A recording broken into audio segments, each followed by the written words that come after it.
Hello and welcome back to the channel once again. It is time for us to talk more about Blue Protocol because today, well, we have some rather bad news alongside some very good news. And since my first video, we got some developments in the world of Blue Protocol after the third and apparent final dev stream for the time being. In the stream, the boys answered some big questions, showed off some new gameplay features, finally shared some higher level gameplay itself, and showed us a lot more too. So let me just break down everything interesting from that 2-hour live stream into a short video. Starting with the best and biggest reveal, the global release of Blue Protocol is no longer rumored or, as it was, seemingly likely. It is in fact now 100% confirmed. During the Q&A section of the stream, the direct question of a global release was finally addressed, and the devs explained that though the current beta and main version of the game is indeed created for Japanese players, they are currently preparing the game for global players too. The game will be playable across the world, starting in certain regions. More than likely, these certain regions will be main ones such as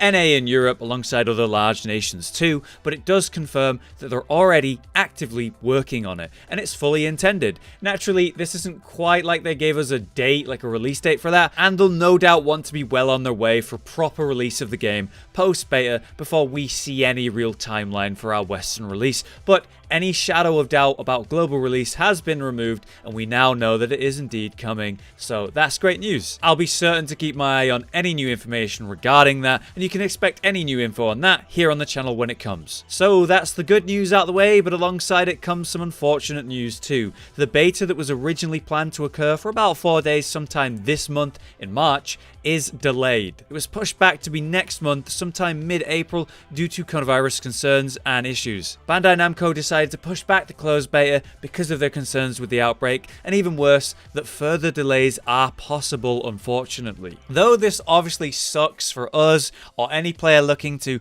play the beta or watching Blue Protocol for any new gameplay with that beta, it is also very understandable. The virus is affecting work and people all around the world. Recently, Italy having to close its borders, affecting much more than just game development in that case. Hopefully things settle down and work can continue for Blue Protocol in a safe environment soon, but it is important that they look after themselves, of course. However, personally, I do think this might mean we get a surprise 4th dev stream, even though they stated the 3rd one was the last one now that beta is about to come out. Hopefully, they tide us over with more information while we wait for the delayed beta, with new info and gameplay in the meantime. That's total speculation though, of course. They did state that the 3rd one was the last one, but this was before the delay of the beta was official, so here's hoping. So, with the major info out the way, let's take a look at some of the gameplay stuff we saw or interesting features that were addressed this stream. Let's start with the Arena preview, a special game mode called Arena. Previously, we thought this was going to be PvP as we know it, player versus player,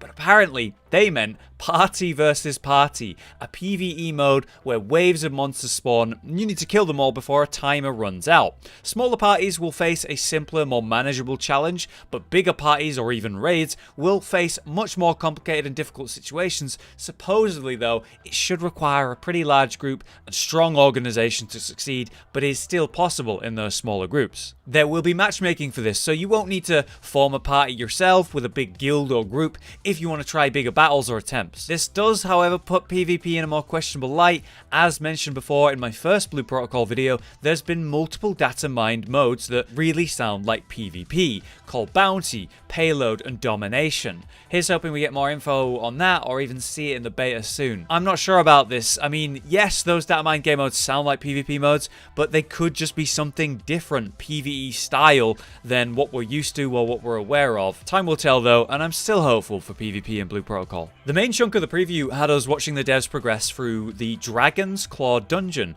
which had a really interesting mechanic to it. As the devs began their journey through the dungeon, they were facing off against quite low level enemies, really easy to deal with in fact, since, they outscaled and outleveled them so hard. But as the dungeon was progressing, the levels of the enemies steadily progressed too, until they were at equal level and then surpassed that well beyond the level of the dev party. Eventually, when the dev team died, the enemies were were a full 14 levels higher. Perhaps dungeons aren't as set in stone as, like, say, World of Warcraft or other MMOs dungeons. Maybe the deeper you go, the harder it just gets level-wise. It's a strange but, well, interesting mechanic, but I do wonder, is there a limit, or are dungeons not meant to be beaten before a certain level threshold where it caps out? I don't know. I suppose everything is possible, though, if you're managing to avoid all damage, which is, you know, totally normal and easy, right, fellas? On that note, raiding is confirmed. We already knew big world bosses exist in the game, but proper raiding is going to be core to Blue Protocol.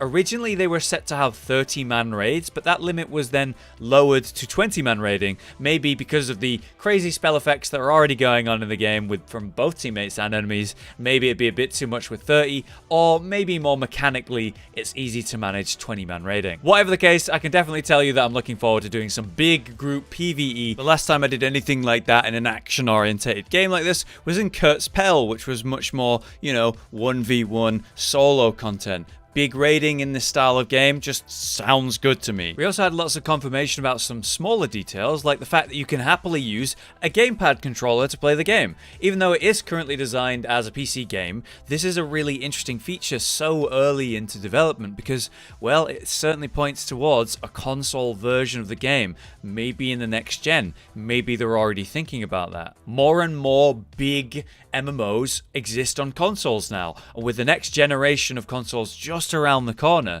perhaps something like Blue Protocol would fit perfectly. You may have also seen some interesting characters out there, ones that don't look exactly human. Well, I can tell you now that there aren't actually different races like you might have thought from some gameplays you may have seen. It's just that you've got cosmetics and accessories that allow things like cat ears or other impactful character cosmetic changes. Apparently, you'll be able to mix and match up to 7 accessories all at once to start with. An important detail is that combat will be functioning off elemental damages and weaknesses, so you can gain small edges over enemies by using elements that they are weak to. Take fire and water for example, but apparently it won't be brokenly strong. Any advantage is still an advantage for you min-maxers, but it won't be core or super required. It's just that small advantage. The game will function with personal loot or individual looting, so when you kill an enemy, you and your party will all receive your own individual loot, catered to the current class that you're playing. So as long as you at least do 1 damage or more to an enemy, you'll always get the loot.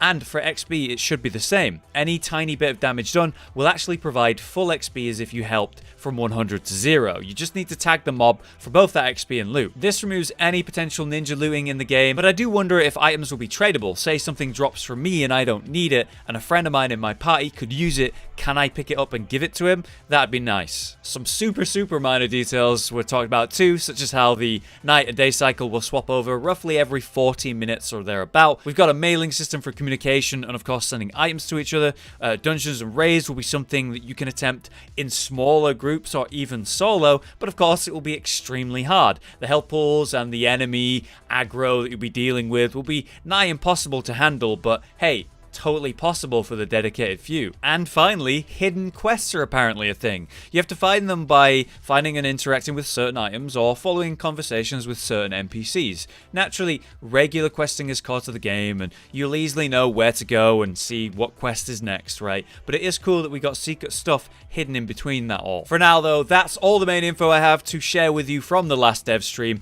I do hope it was useful and interesting. Is there anything you'd like to know or have clarified with Blue Protocol? Be sure to keep your eyes on this channel too. I'll be covering some neat gameplay mechanics in a future video alongside any big new info that comes before the beta, as well as covering it during the beta when that eventually does come, hopefully not delayed a second time. For now, I've been Hollow, you've been you, and I will see you next time.